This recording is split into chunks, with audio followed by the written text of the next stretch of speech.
I'm Tyler Ford, and this is my submission for the final project. This video essay will examine a counter-story to the usual portrayal of nuclear weapons on film. I chose the form of video essay so that it can cover both the written essay and creative project parts of the assignment. And with that out of the way, nuclear weapons have existed for a long time. The first detonation of one being the Trinity test occurring on July 16th, 1945, and in those 80 years since, they have shaped the world that we live in today. In this video essay, we'll be looking at how nuclear weapons have been portrayed on film. There are countless movies and shows about nuclear weapons, far too many to mention, so for the sake of this essay, we'll look at just 3 of them. All 3 are, in my opinion, great movies that you should definitely watch. Each one is from a different era, and each one addresses a different aspect of nuclear weapons. Dr. Strangelove covers the executive side of the issue, showing the men in power and the delicate grasp that they have. Next, The Day After, to show the consequences of a nuclear war on a human level, following a handful of civilians in the lead up and aftermath of a nuclear war. And finally, Oppenheimer, to cover the invention of and original purpose of nuclear weapons and the moral philosophy around the Hiroshima and Nagasaki strikes. We'll examine what story they tell us about nuclear weapons and what we are meant to walk away with. There will be minor spoilers for each. First, Dr. Strangelove, or How I Learned to Stop Worrying and Love the Bomb, was made in 1963, the height of the Cold War, a point in history in which nuclear war was a daily fear. School children did duck and cover drills. Here's a real political ad from that era. 7, 6, 5, 4, 3, 2, 1, 0. We must either love each other or we must die. Vote for President Johnson on November 3rd. These issues were a serious and ever-present threat for the American people, and this extreme mania only served to make the movie funnier.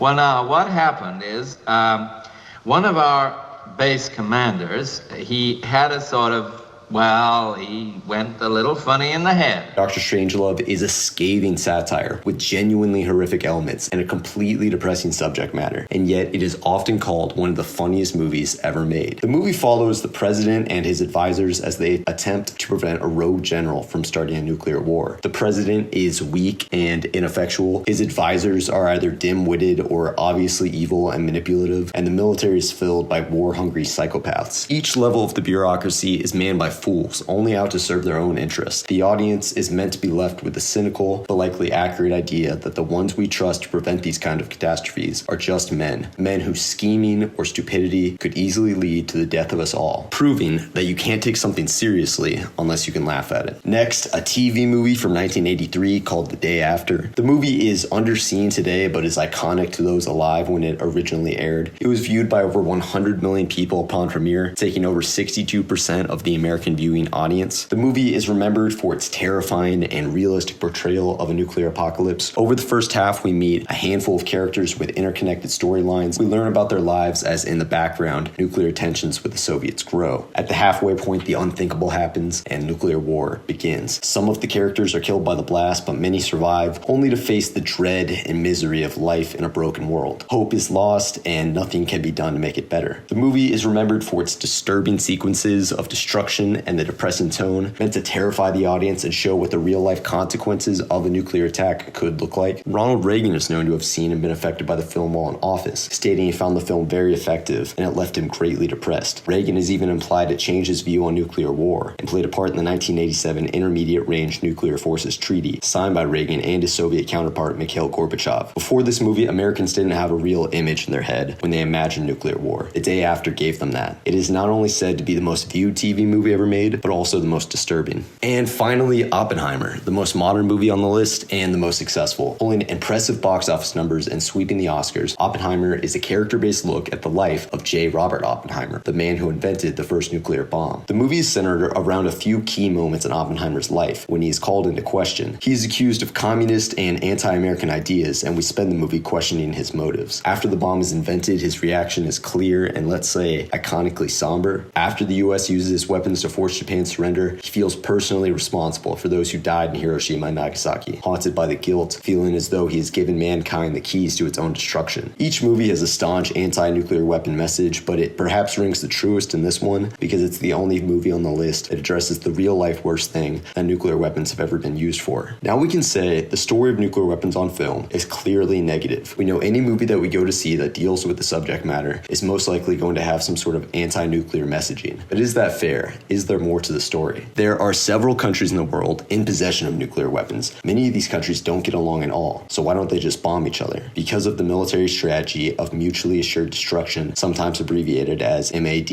or MAD. Imagine there are two guys that are having a foot race and they come to a revolving door. They're both pushing on the door in such a way that neither can get through. Assuming neither of them ever quits or gets tired, this system has reached equilibrium and will never change. Neither one of the racers can stop pushing on the door, otherwise the other one will win. They both must maintain this strategy forever and never change. This is called a Nash equilibrium. If you've seen A Beautiful Mind, you know what I'm talking about. Neither player can change their strategy, otherwise they'll lose. Now with the idea of mutually assured destruction, if either player changes their strategy, both will lose. Both the United States and Russia have made it clear that if either side's going down, they're both going down. The US has thousands of different silos, aircrafts, and submarines that are all capable of nuclear launch. So many that counterstrike is inevitable. And the same is true for Russia. No matter what happens, if missiles are launched, it means utter devastation for both parties. Now, this sounds pretty unstable, right? Surely this is just a delicate balance, and any day now, one of the countries could change their mind and we're all gonna die. Well, you'd think so, but not so much really. Since the end of World War II, the world has seen unprecedented peacetime. Here's a graph from the Wall Street Journal showing global battle deaths since 1945, showing a decisive downward trend. And here's a Pew Research graph showing the percentage of countries with democratic versus autocratic governments since 1946. In whatever way you want to measure it, the world is the safest, freest, and most prosperous that it has ever been. Of course, that doesn't mean there has not been conflict. This brings us to the theory of the stability-instability paradox. The theory posits that rational actors will avoid nuclear war at all costs, so they'll neither start major conflicts nor allow minor conflicts to escalate. This can make it seem safe, though, to engage in what is known as proxy wars, even though nuclear weapons are present. In a paper for Sage, author S. Paul Kapoor claims, thus by acquiring nuclear weapons and creating a danger of nuclear conflict, states achieve deterrence and lower the risk of conventional war. And the flip side of this is the reason today we see so many proxy wars. Large superpowers gain directly involved in smaller conflicts in order to pursue their own interests. In a paper on the same theory by David A. Cooper, it is claimed that stable mutual nuclear deterrence could embolden military adventurism at lower levels of warfare. So, while in general people are dying less in wars, there are more small-scale conflicts. When these large countries are unable to risk open war with each other, they will indirectly support smaller wars in order to pursue their interests. This is defined in a paper by Catherine Latchford on the ethics of proxy wars, a country's indirect support through political, economic, and military means without formal declaration. The paper goes on to explain that this involvement in proxy wars could have a negative effect on the ability for these wars to end, making these smaller conflicts longer and more deadly than they would have otherwise been. So, have nuclear bombs made the world a generally safer place? The evidence on a macro scale says yes, they have. Here is my counter story to the way nuclear weapons are portrayed on film. The true story of nuclear weapons is a lot more complicated than it is often shown to be. I'm not saying that there's anything wrong with these movies or that I know better than the people that made them. I'm only saying a more complete view of the issue would address the broad positive effects these weapons have had in terms of global peace and prosperity. Why do Hollywood movies tend to avoid this point? Well, the idea that the most destructive and inhumane device ever created by humans being a good thing is kind of tough to get your head around, and it doesn't fit well into a typical Hollywood narrative. It's kind of depressing to imagine that the world is only safe and prosperous